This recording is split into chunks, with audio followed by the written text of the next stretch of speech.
My advice on this is really simple because women ask me this constantly. Every single time I do a Q&A. How do I find a good guy? How do I find a healthy, health-minded husband who has the same values as me? The answer is really simple. Welcome to You're Allowed to Hate Your Husband, a modern day love story. This is not about hating your husband. It's not even about having a husband.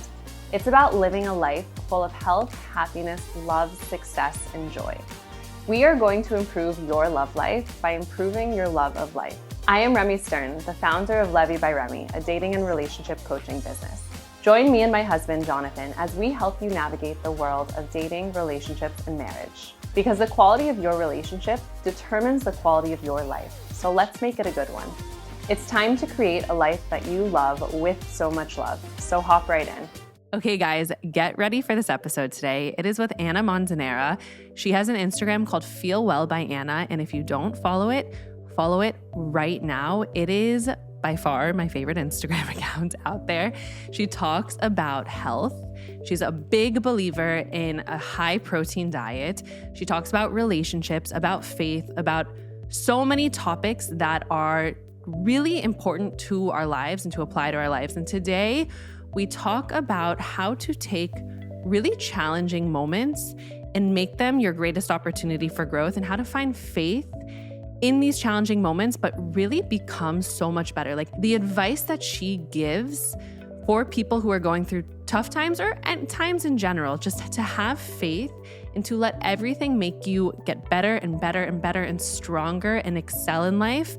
And we go into her being single and her advice on when you're single and getting to know yourself and then meeting a partner. She's now married, recently married, and how to be with a partner and how to live a healthy life with this partner. We go all over the place. So please listen to this episode. It's definitely one of my favorites, and I'm going to listen to it many times. So hop right in and enjoy.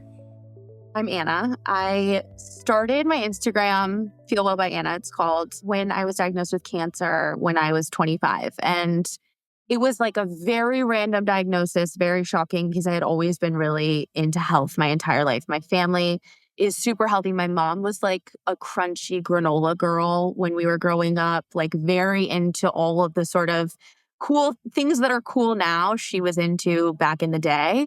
And so it was really shocking because I was a health nut and always have been. It's weird because I think that my cancer was placed in my life. This is going to sound really woo-woo to start off with, but was placed in my life for many reasons. One of them was like, I needed a wake up. I needed like a big life change. And I think I was on a path that was just not serving me. And so I started this Instagram. It's like very small, just my girlfriends. And then it kind of blew up. And now here we are, 4 years later. Love it. So can we go back to the cancer and how you said it was that wake up call for you? And I know just because I know your story through following, but I know there were also different parts of the cancer story. Like it's a pretty crazy story. Yeah. And this idea of wake up call, because I find that challenges in people's lives, like it's so hard, especially when you're in it. You know, looking back, you can say it makes sense, but especially when you're in it, being like, this is for a reason. This is a wake up call that I needed, and what the journey has been like after. But can you first tell us just like what that wake up call was like with all of the things that happened? So it was 2020. I was living in Boston with my college boyfriend at the time, and I was coming home for Christmas. So like that first COVID Christmas, I feel like people were starting to kind of like understand that that was the world that we were living in. COVID was going to be a long time, whatever. Traveled home to the Midwest where I'm from, and I was having a lot of pain in my left eye. Like it was weird, swelling, not vision loss at all, but it felt like I kept saying, it feels like there's something behind my eye. It feels like something is pushing up against my eye. And so I basically am home. And like I said, I come from a family where like my parents, they're divorced now, but they're still very close friends, both very like not new age spirituality and not like old school Christian Catholic religious. They're like the perfect meld of the two. And I'm very close with both of my parents. And on Christmas Eve, I was sitting at my dad's house And my dad just like looked at me and grabbed my hand and was like, you don't seem like yourself. Like, I think let's go to the hospital tomorrow. Let's just see. Let's just rule out anything because I can tell that you're really scared. And so the next day was Christmas and we both were like, okay, well, it's going to be so easy to be in and out of the emergency room. It's Christmas. There's no one here. We go to this like very small hospital in my hometown. And thinking that would be, the path of least resistance. And I wasn't allowed to bring anyone in because it was COVID. And so I go and basically the doctor is like, listen, I don't think anything's wrong. I think you have a sinus infection, but let's just do a CT scan just to see just to rule everything out. It's slow here today. It really doesn't matter, like whatever. So we do the CT and I'm sitting there waiting. And I know that something is wrong. Like as much as you could believe in intuition, in this moment, I was like, something is not right. And he comes in and he starts explaining that there's a lesion behind my eye and it looks like almost like my eyebrow, the bone is like cracked. It's fragmented. And he was like, this looks really weird. I'm going to have the radiologist look at it, but he's at a Christmas party right now. Like, do you mind waiting an hour? I was like, well, I've been here for 4 hours already. Doesn't really matter. So we get the call from the radiologist like an hour and a half later. And the doctor comes in and he's basically like, I think you should call a family member and we need to transfer you to the bigger hospital because there is something, we just don't know what it is. So as you guys can imagine, I'm being told, hey, there's something, but we don't know what it is. And I'm like very scared. terrified. I'm like, holy fuck, what is going on? Right. So they transfer me to the big hospital in my hometown and my mom meets me there. And basically, I'm like sitting in the emergency room. They bring me in really quickly, which like you kind of know when you're in an emergency room and they're like, hey, she needs to bypass the line, that things are probably not great. But at this point, it was like 5 p.m. I had gone to the prior hospital at 9 a.m. So it's been a long day. And they're like, we're going to get you in for an MRI. The options are two, right? That it's either an infection or it's a tumor. And when you hear the word tumor as like us normal people, we're like, holy shit, that's terrifying. That's cancer, right? Now I know not necessarily. But my mom is like literally praying over me being like, it's an infection. It's an infection. Like so funny. They take me to get the MRI and bring me back in the room and they're reading the MRI and the head of neurosurgery, who happens to be a really close family friend of mine, was like, listen, it's not an infection, but I'm going to find out what it is. What I will tell you is that I see terrible metastatic brain cancer here every single day. This is not that.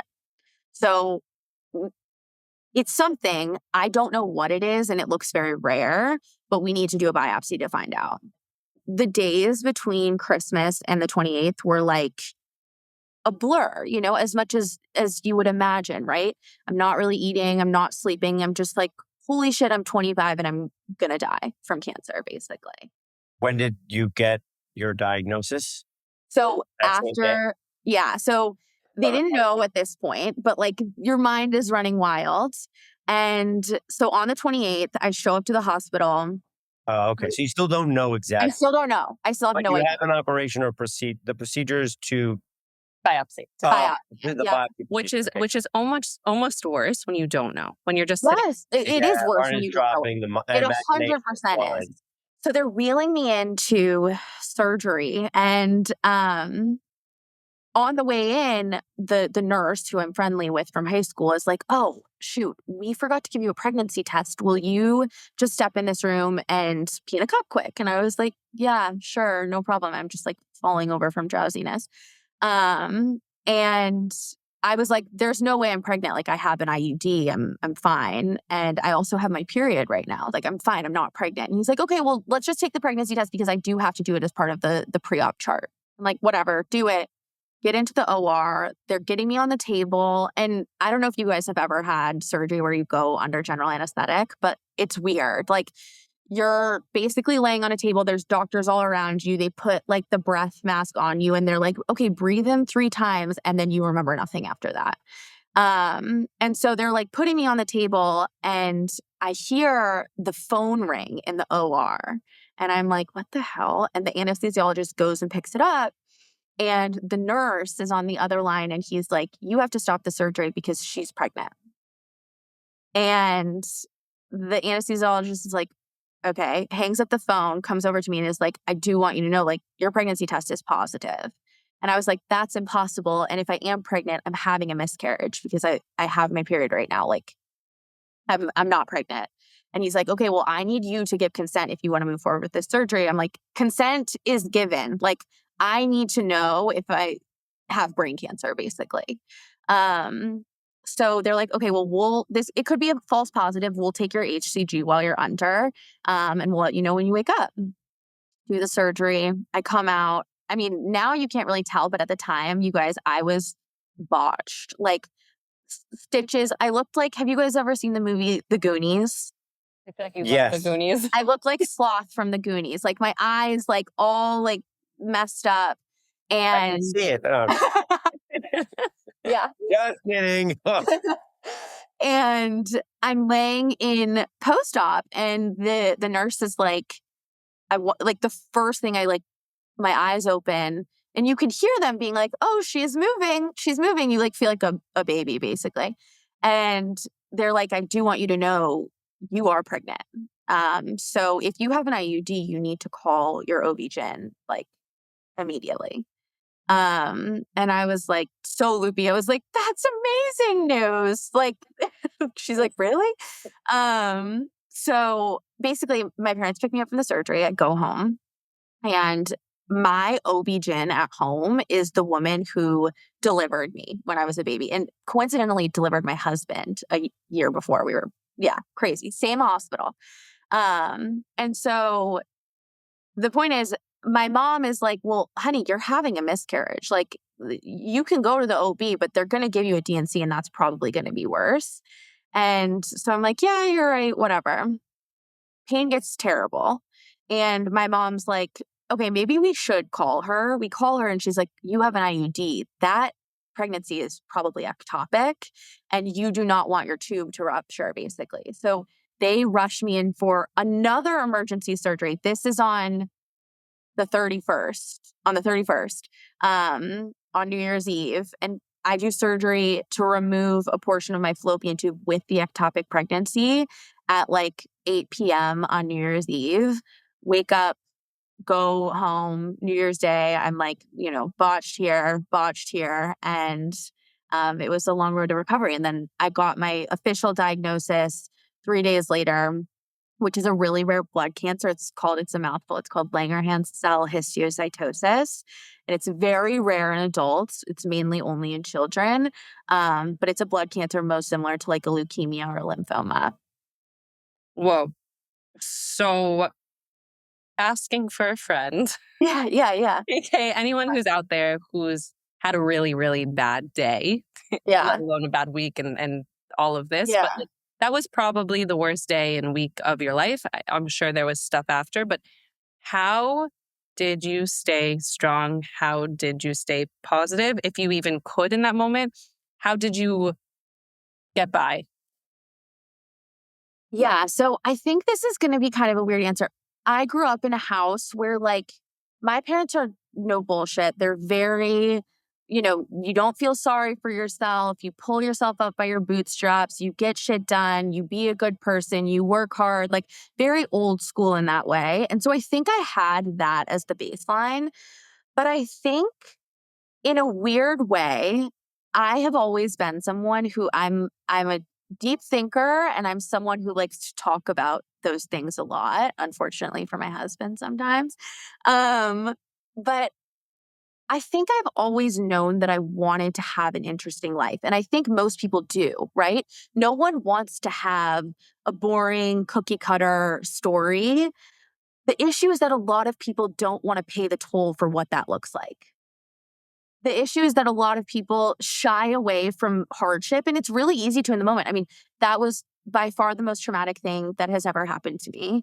And it is trauma, like I had a fair amount of post-traumatic stress after that situation. And especially every time that time of year comes up, still I get kind of weird. But I think the point is that like I grew up with a lot of faith. It brought me closer to God in those moments.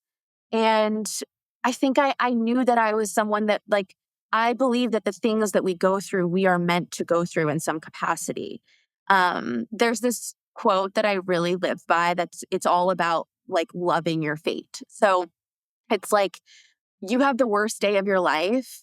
You look at it and you go, this is exactly what I needed right now.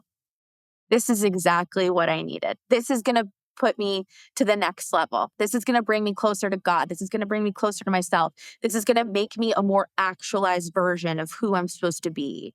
And I know that sounds kind of woo-woo, but I think the point is that when you have to look at something coming head on at you that is so fucking scary that you don't know what to do, 99.9% of people rise to the occasion. And then they're stronger after it. You know what I'm saying? Yeah. Of course, is this maybe what I needed to hear? Does this make any sense for my life? We all have troubles sooner or later. Yeah. And a lot of people who get up, find the strength, and even become closer to God and just say, I don't necessarily think that I've taken life for granted, but every day is truly a miracle. And every day from here on out, that's because nothing is guaranteed, is just a miracle. And we just have to be grateful. We have to be strong. We have to take care of ourselves and know that challenges will arrive, but Yeah. stay strong and keep moving. So the irony to your story, and I cannot wait to ask you more and more, because we've got your faith portion of it. We have the health portion of the eating, then the movement, and like so many things that we have to cover. But the irony is that right now in my life, I'm experiencing my first and hopefully my last, but like moment of facing health, and probably the hardest times, and thank God not me, but in my family, and probably some of the hardest times in my life. And we were walking home, and I happened to have been in the hospital today because I potentially was going to give birth, but I didn't. So I'm here. Which birth has a whole section in this. And I turned to Jonathan, I'm like, how do you stay strong when you just don't feel like you can? Like when you cannot be strong in this moment, like how do you stay strong? Jonathan has amazing advice, and his is always about like, being grateful for the moment. And like you said, like having gratitude for even the hard moments. And we're very faith-based. We happen to be Jewish. So we everything you say, I'm like, that is exactly what I say too. So it's all the same. It's just packaged differently maybe. And being grateful for every day, being grateful for the good, the tough moments, anything that comes your way. And I love it that it takes you to the next level. So a huge practice that I've been trying to put into place. It's always easier said than done. And I like to say that like I'm in the process of doing this, so it's fun to share it with people. But also, sorry, you're being strong right now. Like, look at you though. You just came home from the hospital when you thought you were going to give birth, hopped on this podcast with me, like did all of the sound shit, made sure this happened. Like that's strong. And that's what I'm talking about when I say, when you're met with adversity, most people rise to the occasion. Yeah, no, it's true. Very true. And so with this, a visualization that I've kept in my mind is that when you're giving birth, contractions are painful. And I love your view on birth. And I totally hope one day I can do like unmedicated, the whole deal. You can, and you will. I think I can too. I agree. Yeah, you can. So, but like when a contraction, I don't know. You were screaming. I know. No, I I told the lady, I go, listen, you told me the epidural team is coming. I'm not leaving here until I see them. So please just go back in there. I'm not moving. Yeah. So, okay, I'll go get them. And I didn't move until I said, I'm not going back in there. It felt like fire breathing, burning dragon from my feet to my head. And I was doing it, and I was, I was doing all the things. But when you know a contraction's coming, that pain in that moment is getting you closer to what you want, which is your baby, the biggest blessing in the entire world. And if you can expect the pain to come, accept it when it comes, breathe into it, like you said, open up to it, first of all, the pain becomes less. You're like, wait, that wasn't even as painful as I thought. The worst thing to do is to close off to pain in those moments and to like tense up your body and be like, I don't want to feel this. I'm so scared to feel this. Like, so to open up to the experience of pain is so incredible. So how did this play out in your life where you actually applied the faith throughout this whole process? Because this is the beginning of the finding out. And then you have to maintain this faith throughout. Like, what was your practice? What were the things you had to tell yourself? Give us the And did you wrestle with, like, how can somebody be faithful during such a bad news, sad story type of thing? Or were you always staying strong? Because that's an interesting. It is an interesting one. No, I didn't wrestle with that. I'm going to be honest. But again, I think that comes from the way that I was raised, where like, to me, that sort of, and mainly, maybe it was because I had wrestled with my faith earlier in life. Like when I was in like late in high school and early in college, I think I thought a lot about my faith then and wasn't really as into it as I am now for sure, but as I ended up being through my cancer situation. But I think again, like my parents were really raised me to be like, this is going to sound crazy, but when you're going through a really hard time and you're really in it, one of the worst things that you can do is spend too much time thinking about yourself. Because, a symptom of depression is rumination. It's like the number one symptom of depression is ruminating on difficulty, right? So instead of it, like I truly believe that what you put your focus on grows exponentially. And so if my focus becomes, how could God do this to me? What is happening? Like, this is so hard. This is so hard. It just gets harder. Mm-hmm. Instead, my focus became, wow, I'm so lucky that I had the wherewithal to go to the hospital that day, to catch this, to have the team that I do. Then I am moving to Boston, and the only doctor who treats this for adults, well, there's two, but one of them is at Dana-Farber in Boston, right down the street from my new apartment. So I think throughout, I just had all of these God winks where my grandfather always says that people see God and they think it's coincidence, but it's not. It's God, right? It's a God wink. At least it is for me, And so I'm having all these God winks throughout, and it just made me be more like, wow, he's got my back and this is going to be fine. It's going to be okay, even when it's not okay, I love your religion's mentality. So you're Catholic? Catholic, yeah. Nice. So cool. So, and I agree completely. And it's a huge part of how I got into life coaching was that I went to therapy for X amount of years in my life, and probably like 10, 15, it was very trendy in LA. Yeah. 8 years old and going to therapy, talking about what? I don't know. And I realized at a certain point that if I keep ruminating, like you said, on the things that aren't working in my life and how my parents messed me up, because my parents are now divorced too, later in life, but started earlier. But if I keep saying like my parents messed me up and, this is why I am the way I am and my day-to-day is hard and I want my life to look this way, but, I'm going to focus on why it's not working. I realized that I got a whole lot more of that. So what happened? God gave me a wink, and this person came into my life and changed everything. I was a life coach. And they were like, you're here. Sure, your past matters. Like, you've had hardships. Great. Let's talk about them for a hot second, but not ruminate on them. Where do you want to go? And let's put the energy in that direction. So for you, it became, you cared about health. All of a sudden, you have the biggest health scare ever. It throws you into being like extra faith-based because you questioned it before. And you were able to now be have more faith, have more health, all of this. And you said that there was a wake-up call. Like, what was the wake-up call you think you needed in that moment? And how was this what gave it to you?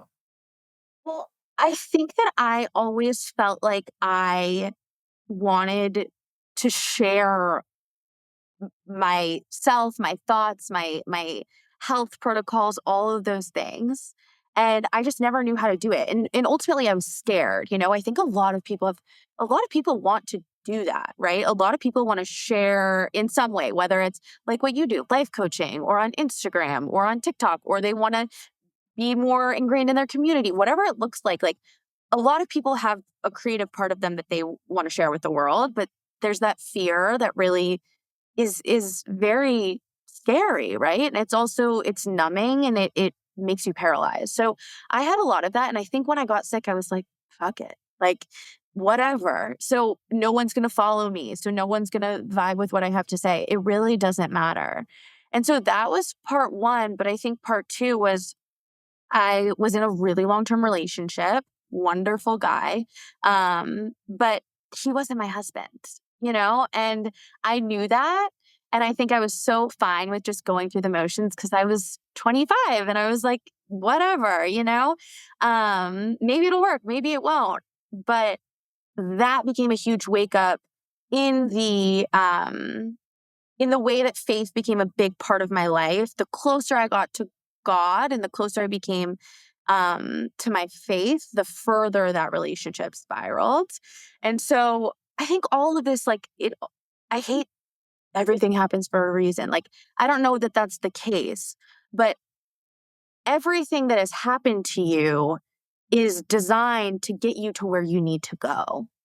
This podcast, people come here a lot to learn about how to choose a partner, how to find a partner, how to stay with a partner, all of the things. And I find the choosing part super interesting. I have actually a very similar story to yours. Yeah, we do. I've for so long, amazing guy, but was never my husband. And one of people's probably biggest questions is like, how do you know? So what would you say? Because then now you're married, which is unbelievable. Yeah. I think it went pretty quick with this guy. I mean, your engagement was 2 months, which is Yeah. amazing. So you date someone for a long time, great guy, nothing wrong with him, but it's Right. not the one. Then you're with this guy, goes quick. So what was the difference like for you there? So the question of how do you know is such a funny one because I used to ask that question all the time when I was dating the previous guy. And I would always hate the answer that I would get. And we've all heard the answer, right? When you know, you know. When you know, you know. And people would say that and I would be like, crock of shit. There's no chance. Like, I don't believe you. But it's true. And I think it's true in this way. When you know, you know. And when you don't know, it manifests as confusion. Yep. It manifests as being like, is it right? I don't know. I mean, it's like the Goldilocks, it's too hot, it's medium, it's too cold. And I think it ends up being like, if there's a part of you that is asking that question or is confused, do not marry that person. Because what I will tell you is that I have never in my relationship been like, is this not the right person for me? Have we had hard days? Yeah. Like everyone, right? Have we had tough fights? Yeah. Like everyone. But there's no moment where I'm like, is this person not for me? And I think when you have a deep sense of self, which is so important to cultivate before you find that partner, and that can happen when you're 15, right? It can happen when you're 35. It doesn't matter. But if you don't know yourself, you don't know what your taste is. So you don't know if someone is right for you. Love everything you're saying. How do you think someone finds that sense of self? Because now, from what I'm gathering, you're going through probably chemo, radiation, whatever you're going through. Yep. I don't know when your breakup happens, but it's been a tough time for you. You're going through a breakup. All of a sudden, you're quote unquote alone. Yeah. And how in a moment like that, because that's another moment where it's like, this is really hard. Like someone could think, how am I going to get through this? I'm alone going through hard stuff. Like, how did you find yourself in that moment? And how would you recommend to people to find themselves in that moment? So I think for me, like I always had a glimmering of a sense of self that like changed over time, obviously. But I think I've always known who I am fundamentally. That being said, are there ways that you can come closer to yourself? Absolutely. And I would say the easiest way is to spend time alone. And that is so uncomfortable for so many people. But so basically what happened is I finished chemo. I was living in Boston, moved into a new apartment, and then with my boyfriend at the time, and just basically had this realization that I was like, I can't marry this person. Like if we marry each other, it's going to not work out. And my parents got divorced, sounds like yours did. That was a traumatic experience for me, and I don't want to do that to my children. And so it's interesting because I think when you have these hits of intuition, God winks, whatever you want to call them, they come packaged with such a huge sense of courage that like I look back on this person and I'm like, who even is that? Like I break up with him, I pack up my car with everything I own. I drive my car, I think 22 hours from Boston all the way to the Midwest home with no plan, didn't know where I was going to move, didn't have an apartment, didn't have a fallback plan, nothing. And then I was like, should I put my stuff in storage and go travel? Should I move to California? Should I move to Texas? And I ended up settling on DC because I went to college there and it like felt very homey to me. I already knew all my spots and I needed a place to land that felt comfortable. But I drive my car with all of my belongings back to DC and move into this apartment by myself, find this apartment by myself. And it was kind of, my friends were calling me Cheryl. I don't know if you guys have watched the movie Wild, Cheryl Strayed. She basically like goes on this dark night of the soul and like is like going camping and like hiking and stuff like this. They're like, what are you doing? But the point is that I spent so much time alone and not scrolling on my phone, not being alone in a way that wasn't productive, not listening to podcasts, not filling my mind with things to fill the silence of being alone. I just spent time alone thinking. I truly love your mentality. And I was going to ask whether it's the wisdom and the love and the strength that you've received from your big, beautiful Italian family, or whether it's Catholicism. It's probably a mixture of both is my best guess. Yeah. So I share all of your views and I truly admire them. Obviously I know my husband very well and like you sound like him. Like I feel like I'm talking to him. Perfect. And I don't need to talk. I can go take a nap on the couch now. I love it. He didn't sleep enough hours last night. So, okay, amazing. So for somebody who's out there who's going through a hard time and might feel very lonely, what is your like pocket of you've given such great advice, but I want to capture that like pocket you would give to them. And let me add, because you say it so beautifully, but you're also sitting in your living room or your library and you're married. So it's easier said after the fact than when you're in the storm, let's say, of being single. So a lot of people, are just kind of dating and just like cutting corners and settling and hoping that the guy will, either be better or want to commit or whatever their story is. What would your advice be for somebody that's, that obviously is just in this weird single storm of trying to figure it all out, but they're giving the benefit of the doubt and sometimes they're maybe settling a little bit too much? Well, I think that's a good point. Settling too much is different than making concessions because nobody is perfect, right? But I believe that if you're going to commit yourself to someone, it's not about finding the perfect person. It's actually about the journey of being able to see someone that is as imperfect as you and love them despite that, right? And know that like, I've got the same shit, right? There's no way my husband is looking at me being like, this woman is perfect at every point, right?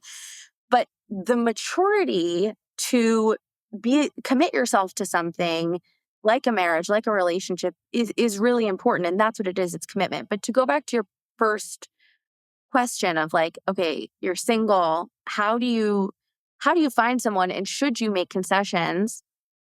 So my advice on this is really simple because women ask me this constantly. Every single time I do a Q&A, how do I find a good guy? How do I find a healthy, health-minded husband who has the same values as me?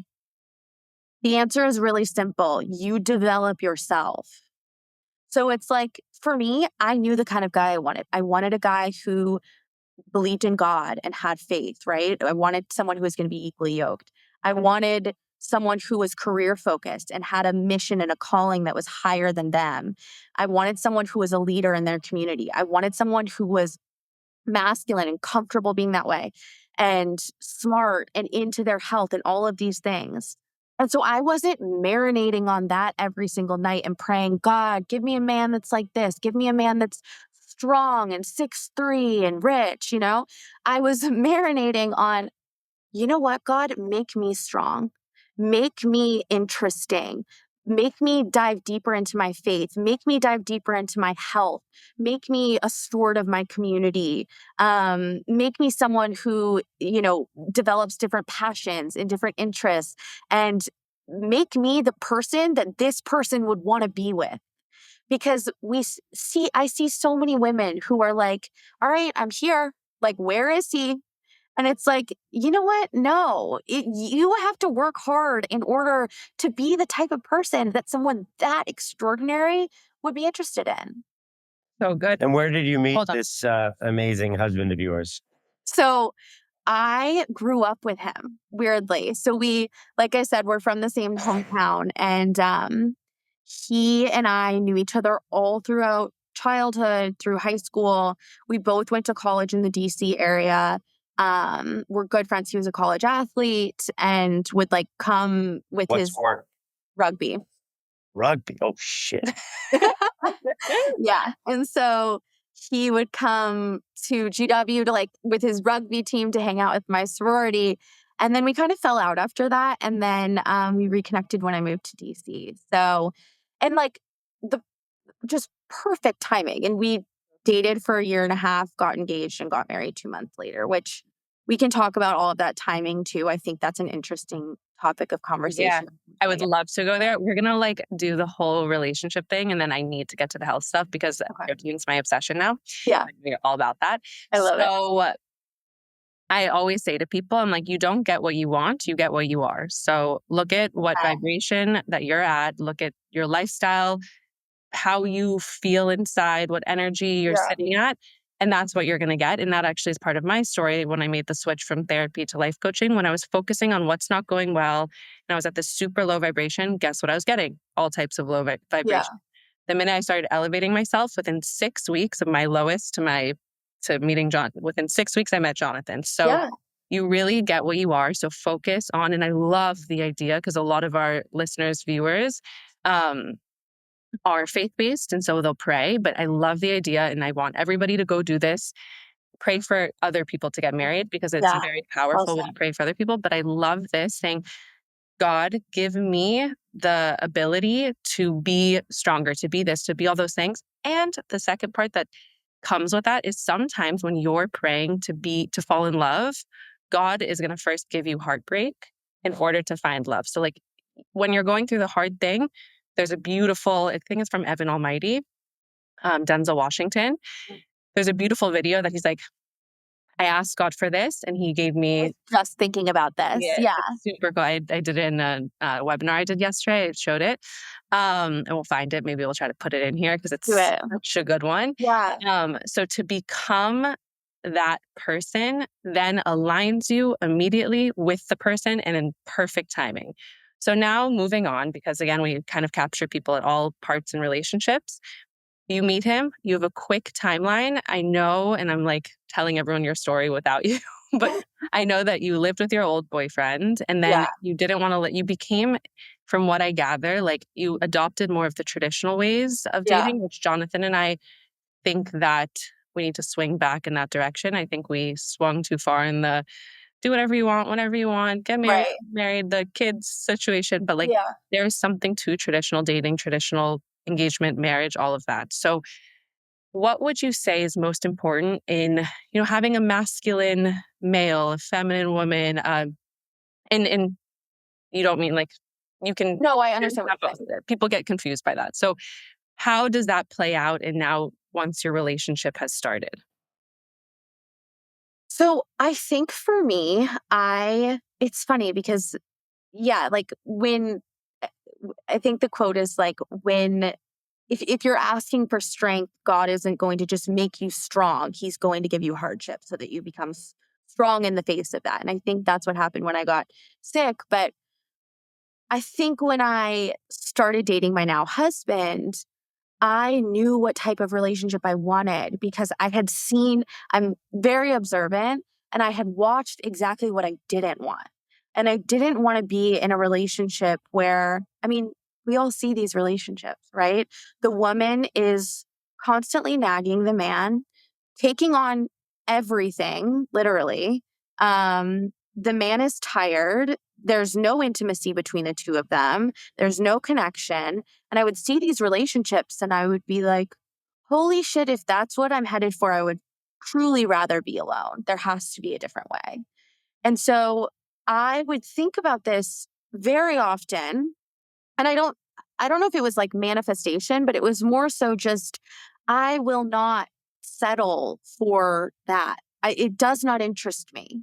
So when I sort of rekindled with my now husband, you know, he's a very strong masculine presence.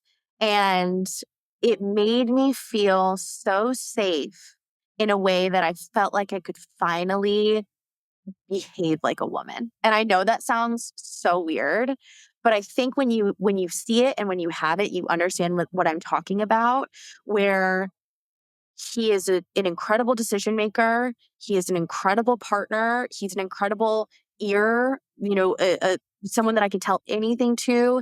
And he's very wise counsel, which I think is really important in a relationship, especially, you know, growing and building a business. But I think the point is that like when you're around it and you have that intention of relaxing into it, you do. It's hard at times. Do I have to catch myself? Yeah, absolutely. But I know the kind of relationship that I want to foster. And ultimately, women set the tone for a lot. And I think that we don't give ourselves enough credit for that, especially in relationships. And Jonathan, I would love to hear your opinion on this. I think that men are men are pleasers. They want us to be pleased with them. They want to make us happy. When my husband gives me something or tells me something and I receive it in a way that is like overjoyed, there is no greater joy to him than that. Like truly. Very true. Yeah, so I think that when a man gives you something and you brush it off, or when he says something and you brush it off, or you brush it under the rug, or you disregard it, or don't give it the space to, um, you know, be valid in your mind, that's really corrosive to a man and it's really corrosive to a relationship. And because men, in a lot of ways, are, I don't want to say followers, but they want to make you happy, a lot of men will submit under that energy. And then all of a sudden, and I've seen this happen in my own life in prior relationships, but also in friends' marriages, etc. They look at their husband after years and they're like, wait, why are you being so submissive? Why are you behaving this way? Why aren't you acting like the man and coming home and being masculine and being all these things? And the reason why is because you created this beast, because he wanted to make you happy. And he Very thinks that true. his behavior is going to make you happy.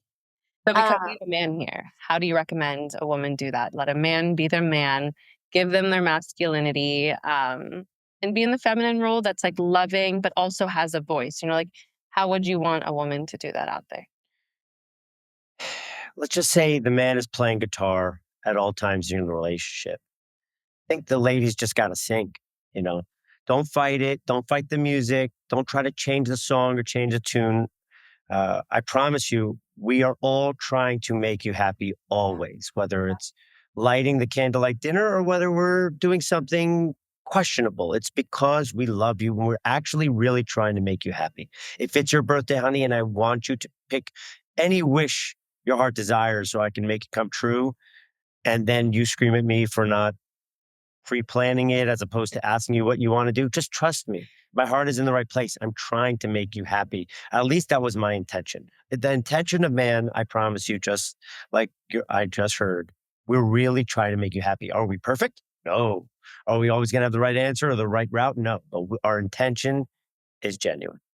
And I will say, like, all of this is kind of like when you're dating and like, these are amazing things to keep in mind and embody. obviously when you're sitting here pregnant and you've got baby, like life comes up, and to allow the variation from this to be okay with also the discomfort, kind of like that analogy of giving birth, like there will be discomfort in what we're talking about. But if you strive to sit in times alone when you're single, and if you strive to let your man be the masculine presence and you can kind of relax into your space, then the variation is okay. So that's, in my opinion, where like the struggle would come. And by the way, if you sing your song to our guitar, you're going to make us happy.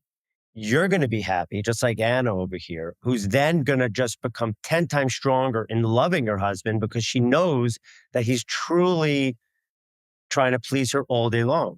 And then she becomes 10 times better. And then you know what? She becomes 10 times better. He becomes 100 times better. And it just keeps multiplying in the right direction. So, That's so well said. Have you read the book Empowered Wife? Because it's literally, No. oh my God, you must. And Okay, people well, think, I'll literally get it I find after it this. very fascinating because people have this pushback right now to like traditional ways.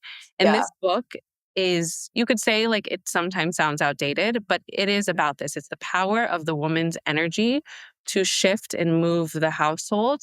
And the first thing to do in that is to uplift the man. And too often, and obviously I've fallen to this at times, you can bog down the person, you could try to change them, and to catch yourself, like you said, and to try to improve.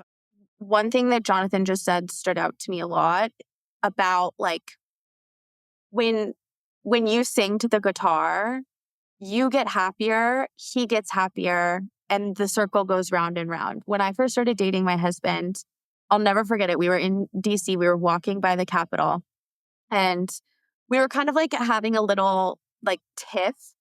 And he said to me, he's like, "You never bitch at me, ever. Why?" Yeah.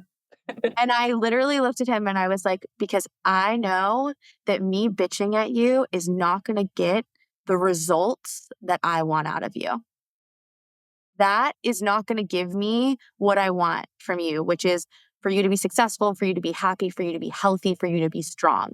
The way that you become those things is a loving wife who loves you and who lifts you up and who speaks life over you. And that kind of goes hand in hand with faith. Is I speak life over my relationship every single day. I pray over my husband every single day. We read the Bible together every single night. And you don't have to do all of those things. I know I sound like a huge Bible humper right now, which like I love it when people call me that. I would say I'm probably not, I'm not like crazy, but I do believe that this stuff really matters in a relationship. The way that you speak about your relationship matters. I don't talk shit about my husband ever, ever. To anyone, not to my mother, not to my sisters, not to my girlfriends. I speak about him in a way that is, and I speak to him in a way where I am clearly speaking to someone that I love. And that's a discipline. And like you said, Remy, we're never going to be perfect, but we can aim for that. And it's really about checking yourself on it. And I do believe that prayer and shared faith is really important in these situations because having God as a mediator in your relationship does impact the way that you speak to each other. It just does. Yeah. And I will say, especially in having kids too and building a family, like I think faith is probably the most important thing. And the way that you guys sit and read Bible at night, I love that. Every morning he wakes up, he does something called tefillin. I think it is like the sexiest thing ever. It's you rap and you say, and every morning he says, thank you, God, for this day. We say this prayer over our daughter every morning. You put a little piece of the Bible on your arm and near your head. So it's physical strength, mental strength, and emotional strength. It's actually very cool. There's something called a shin on it, which is this Hebrew letter that looks like this. You know how a tree gets its nutrients from the roots, nothing really else? Flip it upside down, we get our nutrients and our spiritual nutrients from God. So it's every day filling you up with that spiritual, energetic nutrients. Yeah. And then you're saying, thank you for my life. And he teaches me everything, but it helps you through good times, bad times, all of it. I said I did a prayer right before this because something's happened outside that I needed to feel like faith was going to cover. I do want to say I loved what you had to say about all the beautiful wishes you you had for yourself that you wanted to give to your husband or your future husband. And I think a lot of single girls out there sadly might be thinking about what they want or what they need from this mystery husband that they're going to potentially meet in the future. And they can have a list of like 39 things. And it's like, I want this, I want this, I want him to be this, I want him to be that.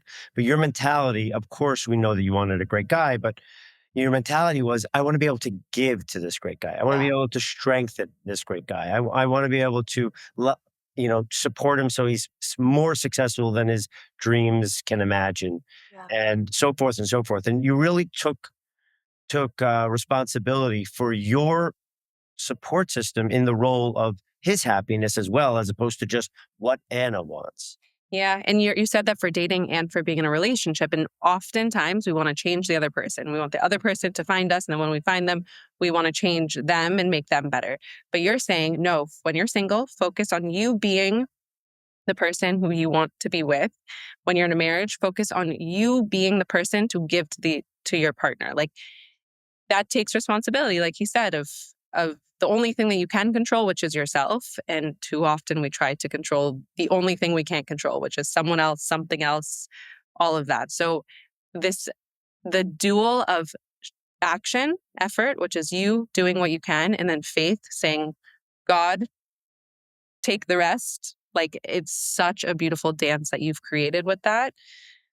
100%. And I think that, I think it ends up being that then when you're single, you're not sitting around waiting for someone. You're not sitting there like twiddling your thumbs, being like, when will he find me? You are being an active participant in the life that you are creating with someone else, whether or not you know it at that point or not. When you show up and you meet that person, you're going to be so much better. You're going to be a better version of yourself for them. And that can only do good things in your relationship, especially with the state of relationships today, constantly distracted on social media, all of the things. Being a person who has done work on yourself, and not in a esoteric way, in a way where you've really intentionally become closer to yourself, is really important. And I think, Jonathan, something that you said, and Romy, I think you said it as well.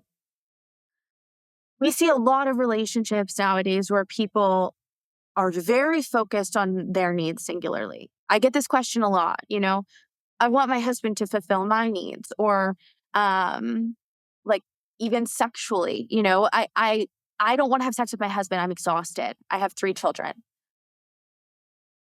In my marriage, and it seems like you guys have this too, I am in the service industry. My job is to make my husband's life easier, and his job is to make my life easier. And we're constantly, like, truly trying to outserve each other and do what's best for the team. And what's best for the team is for him to be really happy and for me to be really happy. And so, not in a way where I'm, overextending myself too much, or completely putting my needs aside, which I think society has made us think that doing something like this and being in a service-based relationship means that you have to not have any needs yourself. And that's not the case at all. It's actually a really beautiful thing when 2 people are really trying to do their best to make the other person happy. Yeah, that's so true. I'd even say, because I know guys very well, most guys who get married are getting married because she made me feel great. She made me feel good. She made me feel comfortable. She took great care of me. Yeah. That's why men fall head over heels in love for the woman. They go to 47th Street, they buy a ring, and they say, I'm ready to marry her. She makes me feel amazing. Yeah.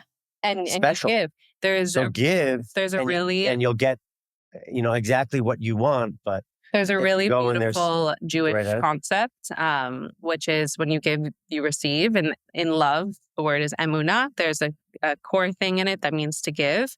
The word in Hebrew for give is natan, which is N-A-T-A-N, and it's spelled forward the same way as backwards. So literally, a relationship should not be based on like love even. Love is great. It should be a huge part of it.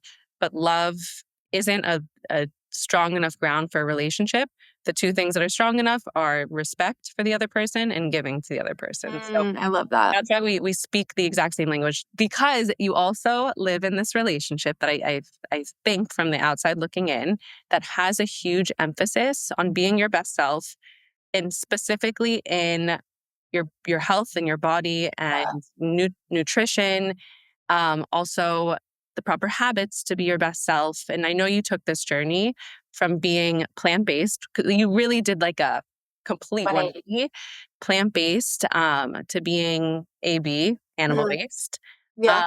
Can you tell us a little bit about that, the plant-based to animal-based, what animal-based is and how it's affected your life and for the better? Yes. So when I got really into health in like 2014, when like everyone was wearing the Namaste t-shirts, everyone was like going to yoga. It was all about kale, all of those things. And plant-based was all the rage then. And it was great for a while. I loved the way that I felt, especially when I got sick. I was really focused on detoxification and really like opening my detox pathways because I was on chemotherapy, which is obviously super toxic. So I did a lot of work in that regard. But over time, I think my goals from a health perspective changed a lot.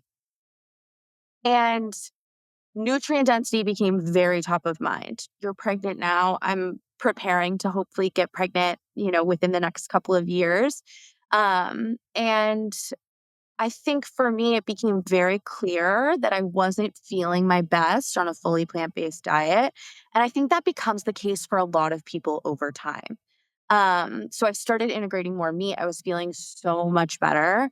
And I think that's the case for a lot of women, especially if they've been not eating meat for a long time, then they eat meat. It's like refeeding, literally, where you're like, oh my God, I feel amazing. I could jump out of bed at 5 a.m. and go out for a crazy workout and feel great.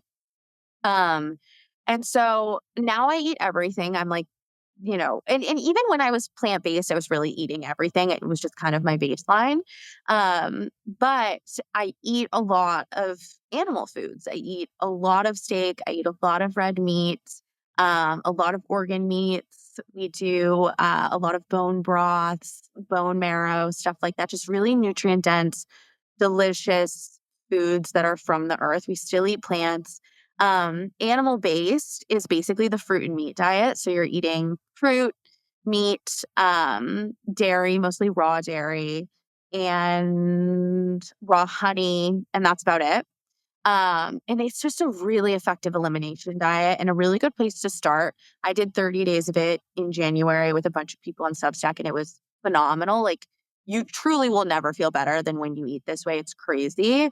But is it practical for everyday life? For me, on the weekends and traveling and doing all that, no. But I really do try to eat a lot of animal protein as a baseline.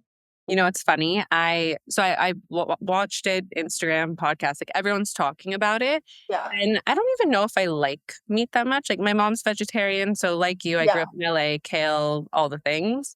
And recently, because health has been on top of mind for me, Right. I was like, you know what, let me try some different things. Like, let me actually try what everyone's talking about. I started with going to this gym that was heavyweight kind of lifting. Oh, God. And I know, don't talk to him about it. He's going to like shut down the gym. She's 8 months pregnant. 9 months doing pregnant. deadlift, squats. I'm doing Deadlifts at 100 pounds. Monday and Don't Thursday worry, afternoon. everybody, because I almost gave birth this morning. I'm canceling my one this week. So we're done. But anyway. You want to do a double session, honey? I did do double sessions for me every week because I only had a few weeks. So, and he told me, he was like, listen, if you're going to start doing this, you really do have to up the protein. And so I was like, fun, let's try it out. So I've been upping the protein. I literally yell at Jonathan every day being like, this many grams of protein, this, whatever. And one thing that I've noticed is before, like I loved dessert, especially my pregnancy. I was like carb sugar. It was just carbs and sugar. It was bagels and chocolate all day long. Yeah. And literally within 5 to 7 days of eating more meat, maybe even less, the thought of like chocolate that's processed, like a sounds Sugar cravings sounds are like gone. poison to me. And what do I crave after every single meal? So random, but blueberries. I take a massive handful of blueberries and I'm like, these are the best things in the entire world. But your body reacts to it. So I'm feeling it. I'm very much so at the beginning. But what are the biggest effects that you would say you've seen from a plant-based diet? I mean, I would say that Yeah, energy, less cravings, just feeling really good. I think that like puff goes away. Where I mean, people call it cortisol face online, but if I showed you photos of my face from 2 years ago, granted I was on chemotherapy and steroids, so I had like a moon face situation, but even so, you just feel stronger in your body. Your workouts are better, your recovery is better, you're sleeping better. At least for me, I noticed that my cycle is so much more manageable. And it really is, I mean, meat is very nutrient dense. It contains a lot of different vitamins, minerals, enzymes, etc. And those things feed your hormones in a way that is difficult to get that level of nutrient density from plants. And for men, I mean, it's incredible for your testosterone. Obviously, meat is really, really, I mean, in the animal-based diet in general is great for testosterone. Um, so yeah, I would say those things. Like I really, when I'm on, I wake up at 6 o'clock in the morning, like ready to go for the day. And I've been too. I'm Yeah, 6 a.m. no mental Are hangover. you No brain sleeping fog. well, and are you allowed to exercise? Yes. Those are important too. I think what we feed ourselves, what we put into our body, truly has an enormous effect on our energy, our health. Of course, sleep matters, not doing drugs. You drink alcohol? I don't. She's Right. not drinking. I can Yeah, I answer your think that questions. helps too. Like, no, she stopped drinking. Exercise, though. By the way, I Jonathan, love exercise too, but also Love working Jonathan out. went out last night, and him and I like love. Obviously, I'm not right now. We love like wine and tequila and this stuff. Yeah. He's hasn't drank in like a while. He went out last night. They all had 5-6 tequilas. He had 5-6 teas. yeah, a lot of Earl Grey. A Let's lot go. of Earl Grey. Ew, I love that. Right? And this morning I was like, how was it? It was the wildest night ever. I was in bed by 9 p.m. Yeah. It was so much fun. And I thought he was going to say tequila. He said tea. I was like, what are you talking Like, about? I Lead thought, band singer went and kissed this girl, and then he kissed this girl after the next song, and then he's kissed this guy, and then thought he was going to kiss his dad by the end of the finale. I was like, holy crap. Had a wild This night. band is rocking and rolling tonight. I didn't move. I had 5 teas. It was epic. You're So- like Earl Grey at the club. I'm like, whoa. That's literally what he did. He went to a club love and he was it. drinking Girl Grey. So the other thing that I've noticed actually with plant-based, and I'm going to get your like tangible takeaways on how people can apply this, but Yeah. is when I eat pizza or pasta or whatever, like I could eat to the point of like mega super uber full, because maybe it's because that you're not getting the nutrition. I don't know, but like I could overstuff. If I put a steak on my plate and I'm full, also maybe I don't like the steak as much. I don't know, but I could not put one more bite of steak into my mouth when I'm full. Maybe Yeah. my body got the sufficient amount of nutrients, so it won't even let me take another bite. But like I see the benefits and it's really cool. So can you give people, also like including us, just a tangible way to actually apply this to your life? So maybe like the amount of protein, the grams of protein, how to like know how many grams, what a typical day would look like, breakfast, lunch, maybe snack, dinner, of doing the whole AB diet. Yeah. Maybe not AB, like high protein. Let's do high protein. Maybe-ish. Yeah. So I think in terms of grams of protein, I like to aim for 1 gram of protein per pound of ideal body weight. So if you want to weigh 130 pounds, you eat 130 grams of protein. In terms of what that looks like throughout the day, my workout split is it's variable, but basically what I feel best is I do 3 days of reformer Pilates, 3 days of heavy strength training, low impact, heavy strength training, and then 1 day of walking, hiking, putting on a weighted vest and walking, whatever. I'm not a runner. I just don't love it, but sometimes Yes. exactly. Someone Cardio. feel. Mhm. But what I eat is in the morning, I wake up, I'm a morning worker outer exerciser. So I will have a water while I work out with some electrolyte powder. I like unflavored electrolyte powder. I do the Redmond's Relight. It's made with Redmond's real salt. But Element makes an unflavored one, or you can make your own. That's really the most cost-effective way. If you buy the ingredients in bulk on Amazon, it comes out to like $30. You could spin up your own electrolyte powder because most electrolyte powders are just filled with sodium anyways, which isn't really what you need. You need potassium if you're sweating. So point is, I'll do electrolyte powder. I'll throw some aminos in there. I really like essential aminos, really good for building muscle.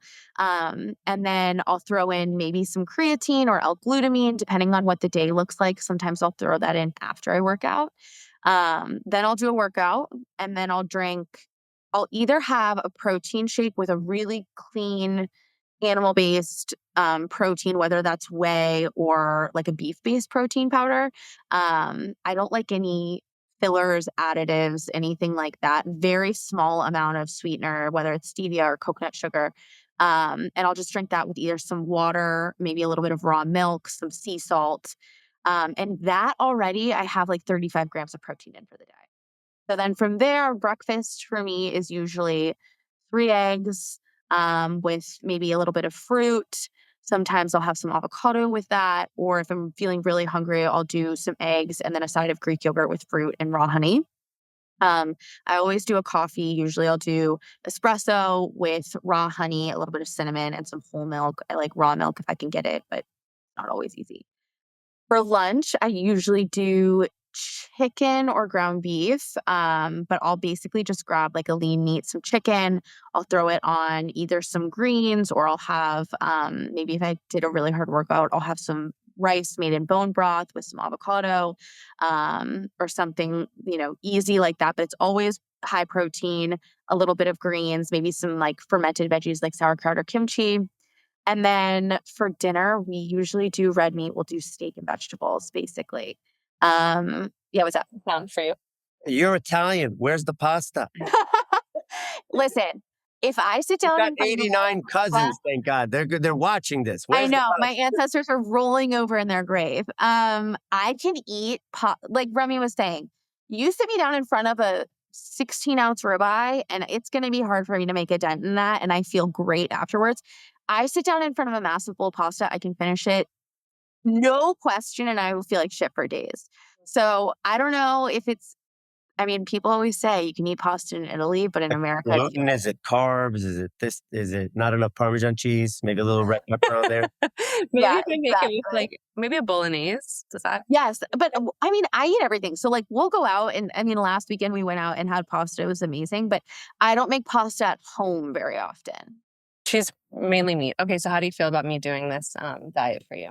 I'm Italian, so I need my pasta. Yeah. Okay, once a week though. I need a pizza to make me smile. I need a pasta. But also- last night I went to Una Pizza, Napolitana. Oh, so good. And the dough is Inside. fresh. There's not that many additives. I don't know what they do, but they do it right. The dough that's a great pizza though. Like that's you're not That's having like Also, guys, I made him spaghetti squash with bolognese, and it did the trick. So I loved it. There's ways to do the trick. So, do you have any more questions about AB and protein and What's AB? animal-based diet? Oh, I was wondering what that was. Uh-huh. I didn't want to embarrass myself. Any questions on that? Because by the No, I don't have any questions. Just to summarize, eat protein. And for all the single ladies out there, if you're looking for a strong leader of the community type of man, just Google where is the nearest rugby team. Go to the field, wait for them, bring protein lunch, and that's it. Just be there. What I will say, water and say, who's thirsty? exactly. A tip for girls that I feel like single women aren't thinking about, that which I know we're almost done, if you want like a Huberman husband, like a strong, hot guy, Saturday morning before 10 a.m. at the gym, hot guys, they're not partying the night before. They're not hungover. They're like good, strong men who value their health if they're at the gym that early on a Saturday morning, or a workout class, like go to Barry's Boot Camp. Right. Don't go fishing 3 a.m. at the club. No. Go 9:30 a.m. at the gym. And that's where you're going to find probably a guy with a good head on his shoulder. We say that, or for us, Saturday shul, synagogue, go there. For you, probably 100%. Saturday mass, right? Yeah. So Are you sure you're not Jewish? Maybe Anna Moskowitz or something. Can I tell you something? Everyone says that to me. Everything that you've preached is very in tune with Judaism. So I don't know if Catholicism and Judaism are just extremely similar. I think adjacent. I think they are. Cousins or whatever, but they're truly beautiful. And everything is equal. You could have told me you're a rabbi and I would have believed you. No, it's so similar. And that's why Very similar teaching. I get the pleasure of seeing what she says. Everything, I'm like, yes, that's exactly the same as me. Yeah. So I like would even want to go on a whole different tangent. But Jonathan summed it up, but I want to give you the opportunity to sum it up before we tell people where to find you. Yeah. For somebody out there, whether they're single, married, but they just feel a little lost, maybe they're going through hardship. In my opinion, in a time like that, health plays a huge role in it. And mentally, because I was having a hard time the past few weeks, I was like, become obsessed with something. So I became obsessed with health. But like, what would be your recipe for success? Someone going through hardship, feeling lost, and wanting to feel good in their body and their soul and all the things. What's your recipe for success? I think you need to get out of your head and go do something for someone else. Because when you are doing something for someone else, you cannot ruminate.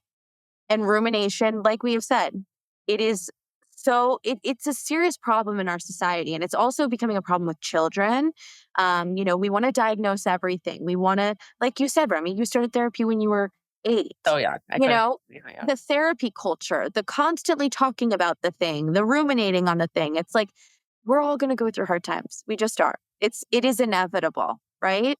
But to be able to be in a hard time and to step outside yourself and do something that gets you outside of your body, doing something for someone else, doing something in community, that is my biggest piece of advice. So get outside yourself. Don't ruminate. Have faith. If anything, I love this takeaway of like, say thank God for the good times, but then also say thank God for the tough times, because you know that those are getting you to the next level. Feed yourself a lot of protein because you're going to feel really, really good. You will. And all of the things. I wish we had 2.5 hours. We might need you back. So where can people find you to learn more, hear more, all the good things? You can find me on Instagram, Feel Well by Anna. I'm on YouTube, but I really don't post. Same tag. I love it. You should post more. He's obsessed I'm with obsessed YouTube. with YouTube. You know what? That's so funny you say that, because people really do love YouTube, but I think that you like to create on the medium that you consume. So like, I listen to podcasts. I love podcasts. I'm not a YouTube watcher, but maybe I should. He loves YouTube, and he watches. You don't understand. He's obsessed. I like to just come home and watch YouTube. I like new. Are you watching like health vlogs? podcasts? I watch my podcasts on YouTube. So to be fair, yeah, okay, that's fine. Yeah, what podcasts are you listening to? I like Peter Attia. I like Andrew Schultz. Like that guy. He's a very funny guy. Very funny. Those type of. You like Rogan, no? Like those. I like Rogan a little bit. I watch them all, and if I get bored, I go to the next one. I keep emailing myself videos to watch. Oh my God, all day long. It's the funniest thing ever. Meanwhile, I feel like a lot of us have the addiction of podcasts where it's like, I'm cooking, podcast on, I'm walking, podcast on. Like it's probably too much. But you know what? I think filling your brain with things that are going to help you and teach you and learn. Yes, you should have. I had my meditation. All In podcast. He loves all. You ever hear that one? I love All In. That's my number one. Oh, okay, I like that. Obsessed. I should listen to that one more. Yeah. So people can find you Instagram, potentially YouTube, and that's podcast coming soon. And her Substack. You guys will come on. And Substack. Oh my God. Substack. Duh. Feel Well by Anna on Substack. Everyone go on. Anna, thank you so much. You are the best person ever, and this was too much fun. It was too much fun. We'll do it again. Thank you guys so much for having me. You're the best. Thank you so much for listening to this episode. Thank you for listening to the series. If you like our podcast, please show us some love. Your love helps us grow and allows us to give you more of what you want. So like us, follow, review, subscribe, all of the good things. Share it with a friend, share it on your social media. It helps more than you know. We release a new episode every single Monday, so stay tuned. We love you.